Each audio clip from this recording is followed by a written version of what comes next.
कि जैसे कोई दुकानदार अपनी दुकान बंद करने का समय आने पर बाहर रखे हुए सारे सामान को समेटकर भीतर रखने लगता है, ठीक वैसे ही तुम्हारा यह शरीर अपनी ऊर्जा को बाहर बिखेरने के बजाय भीतर के केंद्र की तरफ खींचने लगता है। जब यह ऊर्जा सिकुड़ती है तो तुम्हारे व्यवहार में, तुम्हारे शरीर में और तुम्हारे आस पास के वातावरण में बहुत बारीक बदलाव होने लगते हैं। सबसे पहला बदलाव यह होता है कि व्यक्ति को अपना ही शरीर भारी लगने लगता है। उसे लगता है कि जैसे उसके पैरों में, उसके हाथों में एक अजीब सा वजन आ गया है।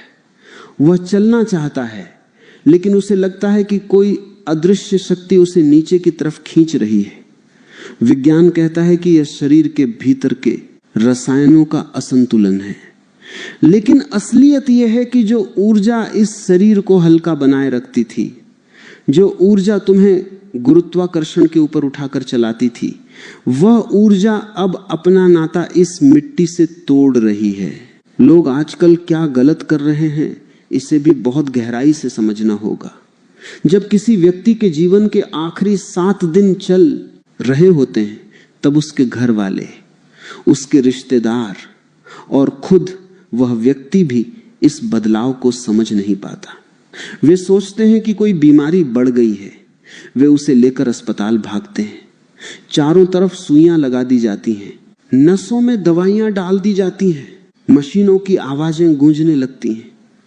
जिस समय उस व्यक्ति को परम शांति की जरूरत थी, जिस समय उसे अपने भीतर की इस महायात्रा को महसूस करना था, उस समय उसे मशीनों के शोर और डॉक्टरों की भाग दौड़ के बीच डाल दिया जाता है। यह आज के मनुष्य की सबसे बड़ी त्रासदी है। हम जीना तो नहीं जानते, हम मरना भी भूल गए। हम मृत्यु को एक बीमारी समझ बैठे। मृत्यु बीमारी नहीं है। मृत्यु तो इस जीवन का अंतिम शिखर है। यह तो इस यात्रा का आखिरी मुकाम है। जब तुम इसे बीमारी समझकर अस्पताल के कमरों में बंद कर देते हो, तो तुम उस व्यक्ति से उसका वह आखिरी होश भी छीन लेते हो जो उसे मिलना चाहिए था। प्राचीन समय में, हजारों साल पहले, ऋषियों ने और जीवन के वैज्ञानिकों ने इस बात को बहुत पहले समझ लिया था। उन्होंने देखा कि जब ऊर्जा का यह प्रवाह रुकने लगता है, तो शरीर के भीतर की जो सूक्ष्म नाड़ियां हैं, वे सूखने लगती हैं। हमारे भीतर हजारों ऐसी सूक्ष्म नाड़ियां हैं जिनमें जीवन की ऊर्जा बहती है। जैसे जैसे 7 दिन का समय कम होने लगता है, ये नाड़ियां एक एक करके बंद होने लगती हैं। आधुनिक विज्ञान भी अब इस बात को स्वीकार करने लगा है। जब वैज्ञानिक उन लोगों का अध्ययन करते हैं जो मृत्यु के बिल्कुल करीब पहुंचकर वापस आ गए, तो वे पाते हैं कि मृत्यु के ठीक पहले मस्तिष्क के भीतर एक बहुत बड़ा ऊर्जा का विस्फोट होता है। मस्तिष्क के भीतर कुछ ऐसे रसायन निकलते हैं जो सामान्य अवस्था में कभी नहीं निकलते। वैज्ञानिक इसे केवल एक दिमागी हलचल मानते हैं। वे सोचते हैं कि यह मरते हुए मस्तिष्क का एक धोखा है, लेकिन यह धोखा नहीं है। यह तो उस बंधन का टूटना है जो तुम्हें इस भौतिक जगत से जोड़े हुए था। एक उदाहरण से समझो। एक बड़ा ही धनी व्यक्ति था। उसने अपनी पूरी जिंदगी सिर्फ पैसा कमाने में लगा दी। उसने कभी रुककर सांस नहीं ली, कभी आकाश की तरफ नहीं देखा, कभी फूलों को नहीं निहारा। उसका पूरा ध्यान सिर्फ बैंक बैलेंस बढ़ाने में था। जब वह 60 साल का हुआ तो अचानक उसे एक ऐसी बीमारी ने घेरा जिसका कोई इलाज नहीं था। डॉक्टरों ने कह दिया कि अब ज्यादा समय नहीं है। उसके जीवन के जब आखिरी 7 दिन बचे तो उसके भीतर एक अजीब सी घबराहट शुरू हो गई। वह अपने बिस्तर पर लेटा रहता, लेकिन उसकी आंखें दीवारों को तकती रहती। उसे लगता कि कमरे की हवा भारी हो गई है। वह अपने बेटों से कहता कि इस खिड़की को खोल दो, मुझे घुटन हो रही है। खिड़कियां खोल दी जाती, बाहर से ठंडी हवा भी आती, लेकिन उसकी घुटन कम नहीं होती थी। क्यों? क्योंकि वह घुटन बाहर की हवा की कमी के कारण नहीं थी। वह घुटन इस बात की थी कि उसके भीतर का जो जीवन क्षेत्र था, जो ऊर्जा का घेरा था, वह सिकुड़ रहा था। उसकी आत्मा, उसका वह ऊर्जा रूप इस छोटे से शरीर से बाहर निकलने के लिए छटपटा रहा था, लेकिन चूंकि उसने जीवन भर केवल बाहर की चीजों को पकड़ना सीखा था, इसलिए वह उस समय भी अपनी जिंदगी को पकड़ने की कोशिश कर रहा था।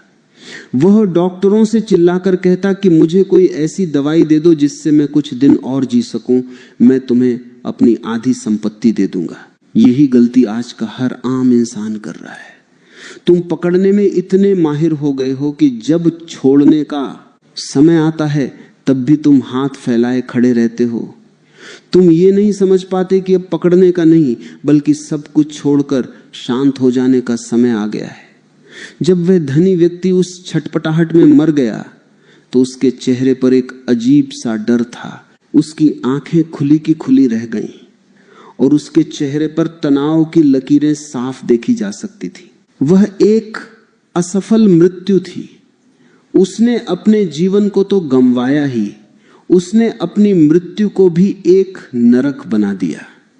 इसके विपरीत अगर उसने उन 7 दिनों के संकेतों को समझा होता, अगर उसने ये जान लिया होता कि ये ऊर्जा का सुकड़ना कोई बीमारी नहीं बल्कि प्रकृति का नियम है, तो वह शांत हो जाता। वह अपने बेटों से कहता कि अब ये दवाइयां बंद कर दो, अब मुझे मशीनों से अलग कर दो, मुझे इस जमीन पर शांत लेट जाने दो, मुझे इस हवा को महसूस करने दो। तब उसकी मृत्यु एक उत्सव बन जाती।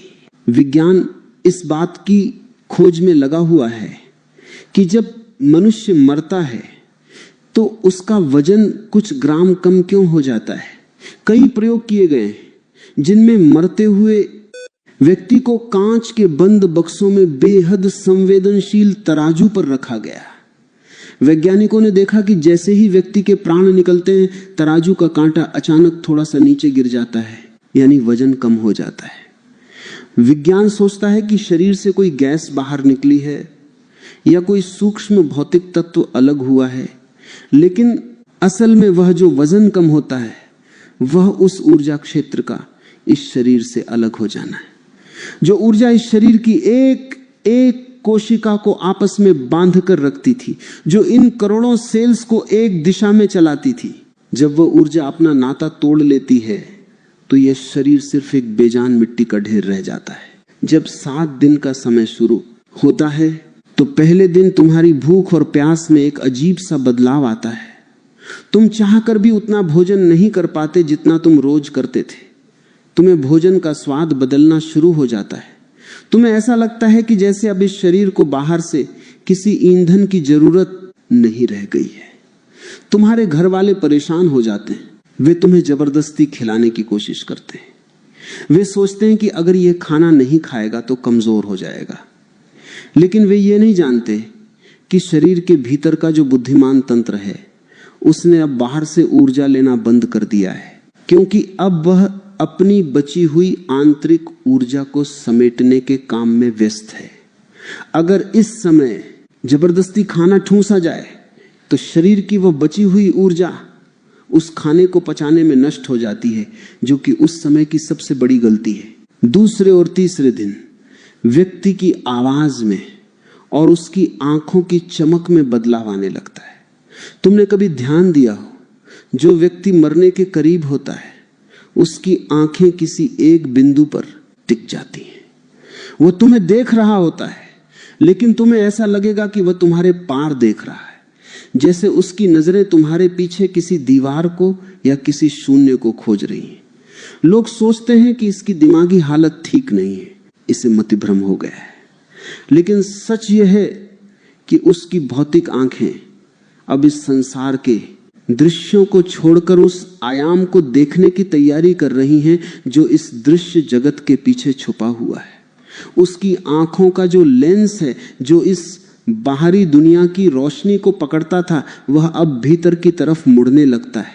चौथे दिन तक आते आते शरीर का तापमान गिरने लगता है। सबसे पहले पैर ठंडे होने शुरू होते हैं।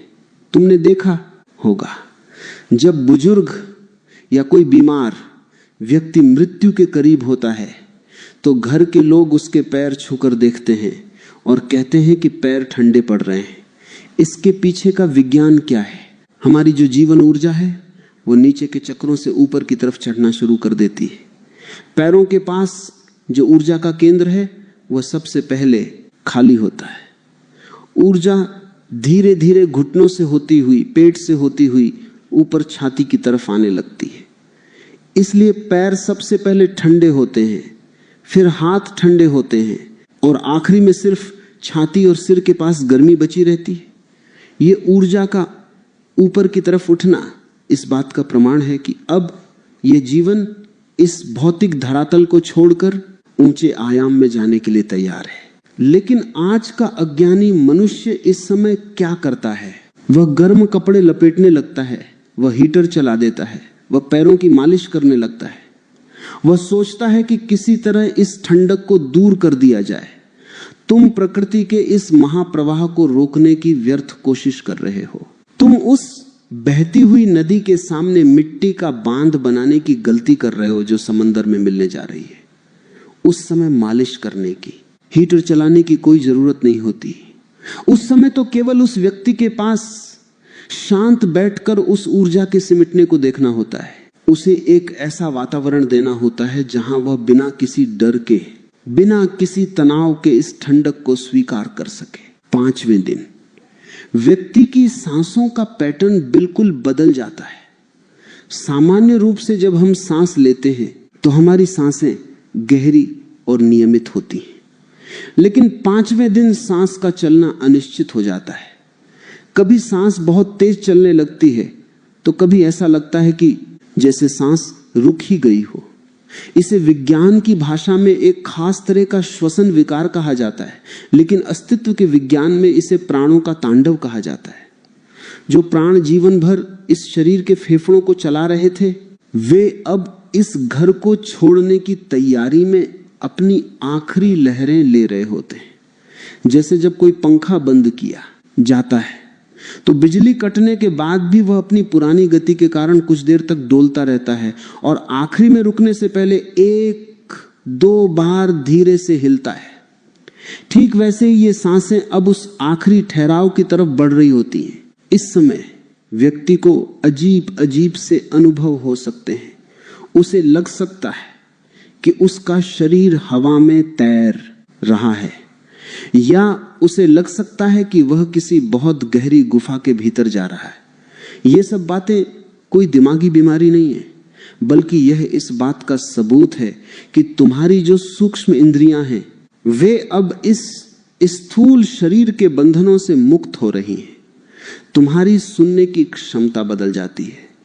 तुम्हें दूर की आवाजें बहुत साफ सुनाई देने लगती हैं और पास बैठा व्यक्ति अगर चिल्लाकर भी बोले तो उसकी आवाज तुम्हें बहुत दूर से आती हुई महसूस होती है। ऐसा इसलिए होता है क्योंकि तुम्हारा जो चेतना का केंद्र है वह अब इस भौतिक कान के पर्दे से दूर हट रहा है। आज की सबसे बड़ी समस्या यही है कि हमारे पास इस अद्भुत विज्ञान को समझने वाले लोग नहीं बचे। हमने सब कुछ डॉक्टरों के भरोसे छोड़ दिया है। डॉक्टर शरीर के विशेषज्ञ हो सकते हैं, वे जीवन और मृत्यु के विशेषज्ञ नहीं हो सकते। वे मशीनों पर टिमटिमाती हुई लकीरों को देखकर बता सकते हैं कि दिल धड़क रहा है या नहीं, लेकिन वे उस धड़कन के पीछे छुपी हुई जो परम ऊर्जा है उसके बारे में कुछ नहीं जानते। जब दिल की धड़कन रुक जाती है तो डॉक्टर कह देते हैं कि व्यक्ति मर गया, लेकिन अस्तित्व के विज्ञान के अनुसार दिल के रुकने के बाद भी कई मिनटों तक और कभी कभी घंटों तक वह सूक्ष्म ऊर्जा क्षेत्र शरीर के भीतर मौजूद रहता है। वह पूरी तरह से बाहर निकलने में समय लेता है। इसलिए जब कोई व्यक्ति इस दुनिया से विदा हो रहा हो तो उसके ठीक 7 दिन पहले से ही घर का माहौल बिल्कुल बदल जाना चाहिए। वहां कोई रोना धोना, कोई चीख पुकार नहीं होनी चाहिए। वहां किसी भी तरह की सांसारिक बातें नहीं होनी चाहिए कि जमीन का क्या होगा, पैसों का क्या होगा, बच्चों की शादी कैसे होगी। ये सारी बातें उस विदा होते हुए व्यक्ति की ऊर्जा को वापस नीचे की तरफ खींचती हैं। वह अपनी यात्रा पर आगे बढ़ना चाहता है, लेकिन तुम्हारे आंसू, तुम्हारी ममता, तुम्हारा यह अज्ञानी लगाव उसे पीछे से पकड़ लेता है। वह न तो इस संसार का रह पाता है और न ही उस परम शांति में डूब पाता है, वह बीच में ही लटक जाता है। और यही छटपटाहट सबसे बड़ा दुख बन जाती है। तुम्हें समझना होगा कि मृत्यु कोई अंत नहीं है, यह केवल एक रूप से दूसरे रूप में परिवर्तन है। जैसे तुम पुराने कपड़े बदलकर नए कपड़े पहन लेते हो, जैसे पानी भाप बनकर आकाश में उड़ जाता है और फिर बादल बनकर बरस जाता है, वैसे ही यह ऊर्जा इस शरीर को छोड़कर वापस उस अनंत सागर में मिल जाती है जहां से यह आई थी। जब तुम इस सच को गहराई से स्वीकार कर लेते हो तो तुम्हारे भीतर का डर गायब हो जाता है। फिर तुम मृत्यु के उन 7 दिनों का इंतजार किसी सजा की तरह नहीं करते, बल्कि तुम उसे एक बड़े उत्सव की तरह देखते हो। तुम तैयार होते हो उस महायात्रा के लिए जो इस जीवन की सबसे बड़ी घटना है। तो आज से तुम्हें क्या करना है? तुम्हें अपने जीवन को इस तरह जीना है कि जब भी वह 7 दिन का समय आए तुम पूरी तरह से तैयार हो। तुम्हें रोज इस बात का स्मरण रखना होगा कि यह शरीर हमेशा रहने वाला नहीं है। इसका मतलब यह नहीं है कि तुम उदास हो जाओ या तुम दुनिया छोड़कर भाग जाओ। इसका मतलब यह है कि तुम इस जीवन के हर पल को पूरी समग्रता से जियो, ताकि जब छोड़ने का समय आए तो तुम्हारे मन में कोई पछतावा न रहे। कोई यह न कह सके कि मैंने जीना तो चाहा था लेकिन जी नहीं पाया। जब तुम्हारी जिंदगी पूरी तरह से जी ली जाती है तो मृत्यु बहुत आसान हो जाती है। तब तुम हंसते हुए शांत भाव से उस अंतिम घड़ी का स्वागत कर सकते हो। ये जो ऊर्जा का खेल है, इसे समझने के लिए तुम्हें किसी बड़ी पोथी पुराण की जरूरत नहीं है। तुम्हें बस अपने ही भीतर चल रहे छोटे छोटे बदलावों के प्रति थोड़ा सा सजग होना होगा। जब तुम भोजन करते हो, जब तुम चलते हो, जब तुम सोते हो, तब देखो कि यह ऊर्जा कैसे काम करती है। जब तुम इस ऊर्जा के स्वभाव को समझ जाओगे तो तुम्हें मृत्यु से डर नहीं लगेगा। तुम्हें लगेगा कि मृत्यु तो एक परम विश्राम है, एक बड़ी गहरी नींद है जो तुम्हें दिन भर के थके हारे जीवन के बाद मिलने वाली है। जैसे तुम दिन भर काम करके रात को बिस्तर पर लेटते ही गहरी नींद में खो जाते हो और सुबह एक नई ताजगी के साथ उठते हो, ठीक वैसे ही मृत्यु भी एक महा नींद है जिसके बाद एक नया जीवन, एक नया रूप तुम्हारा इंतजार कर रहा होता है। लेकिन इस समाज ने, इस संस्कृति ने तुम्हारे भीतर मृत्यु के प्रति केवल डर भरा है। तुम्हें डराया गया है कि मृत्यु बड़ी भयानक होती है, वहां यमदूत आते हैं, वहां सजाएं मिलती हैं। ये सब बकवास है, ये सब केवल अज्ञानी लोगों के दिमाग की उपज है। प्रकृति कभी किसी को सजा नहीं देती। प्रकृति तो केवल अपने नियमों का पालन करती है। जब फल पक जाता है तो वह पेड़ से नीचे गिर जाता है। क्या पेड़ उस फल को गिराते समय रोता है? क्या वो फल नीचे गिरते समय चिल्लाता है? नहीं, वह गिरना इतना शांत होता है, इतना स्वाभाविक होता है कि किसी को पता भी नहीं चलता। मनुष्य का मरना भी ऐसा ही होना चाहिए, पके हुए फल की तरह, बिना किसी आवाज के, बिना किसी संघर्ष के चुपचाप इस मिट्टी में मिल जाना। तुम्हारी सबसे बड़ी भूल यही है कि तुम कच्चे फल की तरह इस जीवन से चिपके रहना चाहते हो। तुम अभी पके नहीं हो, तुम्हारा अनुभव अभी अधूरा है, तुम्हारी वासनाएं अभी अधूरी हैं, तुम्हारी इच्छाएं अभी बाकी हैं। इसीलिए जब मृत्यु तुम्हारे दरवाजे पर आती है तो तुम कांपने लगते हो। तुम्हें लगता है कि अभी तो मैंने कुछ किया ही नहीं, अभी तो मुझे बहुत कुछ करना था और ये मौत आ गई। लेकिन याद रखो, समय किसी का इंतजार नहीं करता। उसके पास तुम्हारी इच्छाओं की कोई लिस्ट नहीं है। जब 7 दिन का अलार्म बज जाता है तो उल्टी गिनती शुरू हो जाती है। फिर चाहे तुम दुनिया के सबसे अमीर आदमी हो या सबसे गरीब, तुम्हें उस नियम के सामने झुकना ही पड़ता है। जब इस महायात्रा के आखिरी 3 से 4 दिन बचते हैं तब दृश्यों का जगत पूरी तरह बदलने लगता है। अभी तक तुमने जिन बदलावों को महसूस किया वे तुम्हारे इस स्थूल शरीर और बाहरी ऊर्जा मंडल तक सीमित थे, लेकिन अब बात और गहरी होने जा रही है। इस समय व्यक्ति को अचानक ऐसे दृश्य दिखने लगते हैं, ऐसे लोग दिखाई देने लगते हैं जो इस दुनिया में बहुत पहले ही नहीं रहे। वह अपने बिस्तर पर लेटे लेटे अचानक अपने उन पूर्वजों से बातें करने लगता है जो 20 साल पहले मर चुके हैं। वह हवा में हाथ हिलाकर किसी पुराने मित्र को बुलाने लगता है। आज का आधुनिक विज्ञान और डॉक्टर इसे केवल एक भ्रम मानते हैं। वे इसे दिमाग का मतिभ्रम कहते हैं।